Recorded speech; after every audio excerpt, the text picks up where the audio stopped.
Terminal থেকে সময় মতোই ছাড়ছে বাস। ঈদ করতে নির্বিঘ্নেই বাড়ির পথে রওনা হচ্ছেন বিভিন্ন রুটের যাত্রীরা। তবে ময়মনসিংহ রুটের যাত্রীদের অপেক্ষা করতে হচ্ছে 2 থেকে 3 ঘন্টা। এই রুটে মহাসড়কের কিছু জায়গায় যানজট থাকায় দেরিতে পৌঁছাচ্ছে গাড়ি।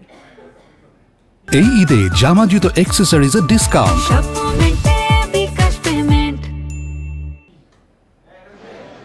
বেসরকারি চাকরিজীবী নওরিন দিয়া ময়মনসিংহ যাওয়ার উদ্দেশ্যে মহাখালী বাস স্ট্যান্ডে পৌঁছান ভোর 6টায়। সকাল 9টা পেরিয়ে গেলেও বাসে উঠতে পারেননি তিনি। তার মতোই অপেক্ষার প্রহর গুনতে হয় ময়মনসিংহ রুটের যাত্রীদের। ভোর 5:30টায় বের হয়েছি, বাট জ্যামের কারণে গাড়ি এখনো ঢুকতে পারছে না। আমরা টিকিট পেয়েছি অনেকক্ষণ দাঁড়িয়ে থাকার পরে, বাট গাড়ি নাই এখন। রোনা বলতেছে ময়মনসিংহ থেকে বাস আসবে, তারপর বাস ছাড়বে। সবকিছু মিলিয়ে একটু কষ্ট হলেও ভালো লাগছে এই ভেবে যে ফ্যামিলির সঙ্গে ঈদ করতে পারবো।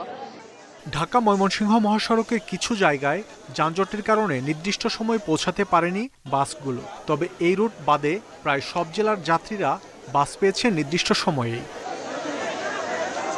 কল্যাণপুর, গাবতলী সহ অন্যান্য টার্মিনালে যাত্রীর চাপ বাড়লেও ভোগান্তি ছিল না। কোনো কোনো কাউন্টারে যাত্রীও ছিল খুবই কম।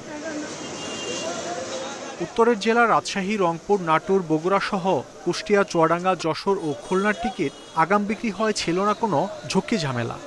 ঈদের আনন্দ ফ্যামিলির সাথে উপভোগ করার জন্য বাসায় যাচ্ছি।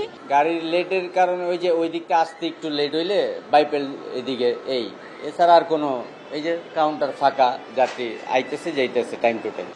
বাস কাউন্টারের কর্মীরা জানিয়েছেন, এবার ঈদে ছুটি লম্বা হওয়ায় যাত্রীরা বাড়ি যাওয়ার সময় পেয়েছেন, তাই সেভাবে চাপ পড়েনি। এছাড়া পদ্মা সেতুর কারণে নতুন বেশ কিছু বাস কাউন্টার ও বাস সার্ভিস চালু হয়, গাবতলী টার্মিনালেও চাপ অনেকটাই কমেছে।